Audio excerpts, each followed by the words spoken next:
बिस्मिल्लाहिर्रहमानिर्रहीम। अस्सलाम वालेकुम। सिविल पॉइंट में खुशामदीद। आज हम पुरानी वीडियो का जो लास्ट टाइम अपलोड हुई थी उसका दूसरा पार्ट स्टार्ट करने जा रहे हैं। Different types of beam on the basis of cross section, geometry, support condition and many other. तो उसमें तीन चीज़ें मैं बता चुका था based on construction material, cross section and support condition. तो आज रिमेनिंग थ्री हम डिस्कस करेंगे जिसमें almost 10 type of different beams आती हैं जो कि सिविल इंजीनियर को लाजमी पता होनी चाहिए। तो स्टार्ट करते हैं हम based on geometry. First of all हम स्टडी करते हैं यानी कि उनकी ज्योमेट्री कैसी होगी। इसमें जो पहला पार्ट है वो हमारे पास है स्ट्रेट बीम का। अब स्ट्रेट बीम क्या होता है? जो नॉर्मली हमारे पास कंस्ट्रक्शन में यूज़ होता है, जो हमारी घरों में या बड़ी बिल्डिंग्स में यूज़ होते हैं, जिनकी प्रोफाइल बिल्कुल स्ट्रेट होती है, इरेगुलर नहीं होती, यानी कि होमोजीनियस होती है।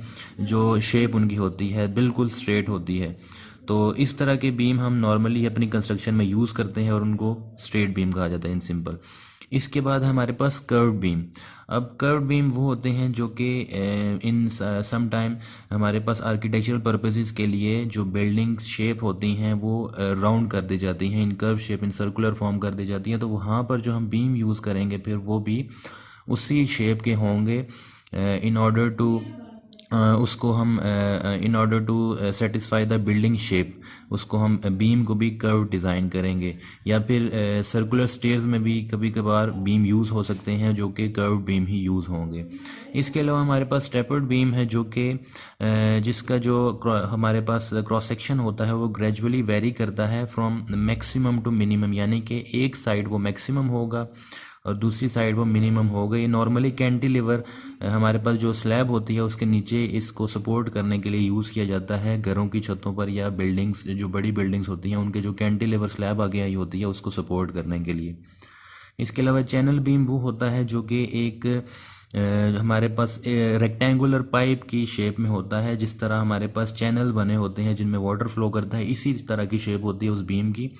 वो भी डिफरेंट पर्पसेस के लिए यूज़ हो सकता है, उसको फिल भी किया जा सकता है, और अगर लोड बहुत ही कम है तो हम ये वाला बीम यूज़ कर सकते हैं।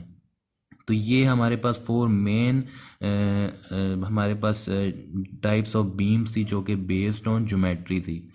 तो इसके बाद हम स्टडी करते हैं based on equilibrium. Based on equilibrium conditions ये मेन चीज़ है टाइप्स ऑफ बीम्स में। Equilibrium condition there are normally जो हमारे पास हैं two equations of equilibrium in normal जो हमने अभी तक स्टडी की हैं, जिनमें हमारे पास आ जाती हैं sum of vertical forces acting on a beam is equal to zero, whereas sum of horizontal forces acting on a beam should be equal to zero, and sum of torque acting at a point in a beam और a body should be equal to zero. या फिर sum of clockwise movement is equal to sum of anti clockwise movement, या फिर ये दोनों anti clockwise movement और clockwise movement equal होनी चाहिए। तो इसमें मेन जो टाइप्स हमारे पास वो दो हैं, यानी कि statically determinate beam. First of all it is a type of beam. इसको हम डिफाइन इस तरह कर लेते हैं कि जो हमारे पास अननोन रिएक्शंस हैं, the number of unknown reaction should be equal to the number of equations.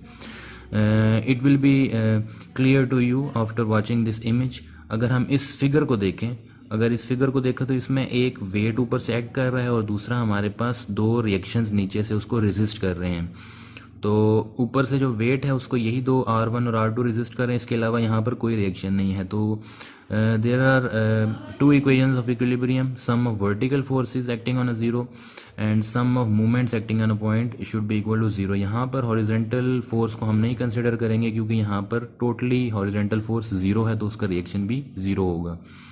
तो two reactions and two equilibrium conditions, equilibrium forces conditions are available, so we can solve this using simple equilibrium equations। तो ये हमारे पास statically determinate beam कहलाएगा। जो दूसरी type है उसको हम statically indeterminate beam कहते हैं।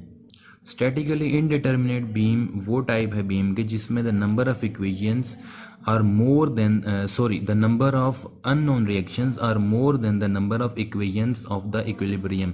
मतलब नॉर्मल इक्विलिब्रियम कंडीशंस हमारे पास there are three equilibrium conditions, sum of horizontal, sum of vertical and sum of movements. They should be equal to 0। तो यहाँ पर अगर हम देखें इसमें तो हमारे पास 3 सपोर्ट्स हैं और हमारे पास 1 2 3 and 4, there are 4 unknown reactions where are equations are 3। और हमारे पास जो लोड है वो भी मतलब एक साइड पर लगा हुआ है और डिस्टेंस नीचे से डिफरेंट है। तो इसको हम नॉर्मल तरीके से सॉल्व नहीं कर सकते जिस तरह हम डिटर्मिनेट बीम को करते हैं, इसलिए ये इनडिटर्मिनेट बीम है। To solve this we have many techniques. For example 2 methods जो मैं आपको बताऊंगा। For example double integration method, या फिर if you know matrix approach, you can solve this indeterminate beam using these techniques. There are many other techniques available to solve this beam, लेकिन इसकी calculations complicated होती हैं with respect to statically determinate beam. तो ये 2 main types ही हमारे पास based on equilibrium conditions. And now based on the method of constructions, इसमें first of all अगर हम देखें तो cast in situ concrete beam, ये वो टाइप ऑफ बीम है जो कि नॉर्मली हम यूज़ करते हैं कंस्ट्रक्शन में। कॉस्ट इन सिचू का मतलब ये है कि जहाँ पर प्रोजेक्ट हो रहा है, जहाँ पर बीम को हमने लगाना है, जहाँ पर उसको यूज़ करना है, जहाँ पर उसको उस पे ऊपर लोडिंग डालनी है, वहाँ पर ही उसको कंस्ट्रक्ट किया जाए। So to construct this concrete beam, firstly हम फॉर्मवर्क लगाते हैं। उसमें हम proper number of bars are provided according to drawing, according to structural drawing. और उसके बाद हम उसमें स्पेसर्स को प्रोवाइड करके फ्रेश कंक्रीट को पोर करते हैं। And after the concrete is harden we put the loads on it. तो वो हमारे पास जो बीम होता है वो cast in situ concrete beam कहलाता है। सेकंड है हमारे पास प्री कास्ट कंक्रीट बीम। अब प्री कास्ट कंक्रीट बीम वो होता है जो कि हमारे पास फैक्ट्रीज में तैयार किया जाता है अकॉर्डिंग टू द स्टैंडर्ड्स। अगर हम प्री कास्ट और कास्ट इन सीचू कंपेयर करें तो हमारे पास जो इकनॉमी है वो तो डिपेंड करेगी, लेकिन जो इकोनॉमिकल बीम होगा वो डिपेंड करेगा, लेकिन जो हमारे पास स्टैंडर्ड्स को ज़्यादा फॉलो करने वाला है वो प्री कास्ट कंक्रीट बीम होगा, क्योंकि इसको फैक्ट्री में प्रॉपर स्टैंडर्ड्स में आप कंक्रीट इसमें की क्वालिटी इसमें ज़्यादा बेहतर होगी।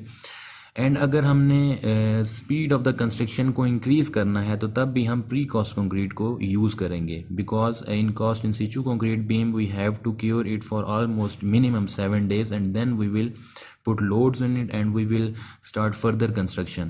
Whereas in case of pre-cost concrete इसने पहले से अपना पीरियड कवर किया होता है, यानी कि ये पहले से क्योरिंग इसमें पूरी हुई होती है, तो इसको पुट करके तो हम अपनी फर्दर कंस्ट्रक्शन को स्टार्ट कर सकते हैं with in very few time. तो ये हमारे पास प्री क्रॉस कंक्रीट होगी। इसके बाद हमारे पास pre stressed concrete beam. Pre stressed concrete beam वो होगा जिसमें हम पहले से स्ट्रैंड्स को पुट करके तो इसको हम पोस्ट टेंशन कर देंगे बीम को, यानी कि पहले से इसमें इसकी शेप ऐसी हो जाएगी कि इसको टेंशन प्रोवाइड कर देंगे। तो इसको जब हम नॉर्मल एप्लीकेशन में लाएंगे, इसके ऊपर लोड को पुट करेंगे, तो वो हमारे पास एक नॉर्मल बीम बन जाएगा जो कि उसको बहुत ही as compare to normal cast in situ concrete या नॉर्मल कंक्रीट रेक्टेंगुलर जिसका क्रॉस सेक्शन होता है, ये भी रेक्टेंगल ही हो सकता है, लेकिन ये लोड को बहुत ही अच्छी तरीके से रेजिस्ट करेगा क्योंकि इसमें पहले से टेंशन प्रोवाइड होगी। तो जब इसके ऊपर लोड आएगा तो वो बहुत ही कम कंप्रेशन को प्रोड्यूस करेगा। इसके बाद हमारे पास है डीप बीम। डीप बीम नाम से ही जाहिर है, इसमें जो हमारे पास है डेप्थ बहुत ही ज़्यादा होगी, इन फीट्स ये ज़्यादा हो सकती है। इसको हम मुख्तलिफ पर्पसेस के लिए डिज़ाइन कर सकते हैं। For example the load is very high, जो इसके ऊपर लोड आ रहा है वो काफ़ी ज़्यादा है, तो डेप्थ ज़्यादा देनी पड़ेगी।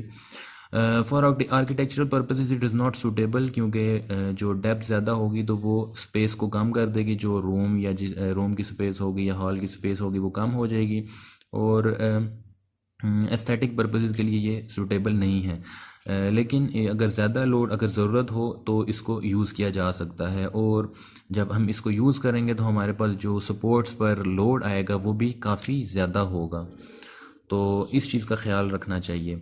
इसके बाद जो लास्ट टाइप है वो हमारे पास गर्डर्स हैं। गर्डर्स नॉर्मली हम स्टील के यूज़ करते हैं if we use to resist high loads, और इसमें हम यूज़ ये करते हैं कि नॉर्मली आई सेक्शन भी हो सकता है, टी सेक्शन और inverted T sections can be used to resist these heavy loads.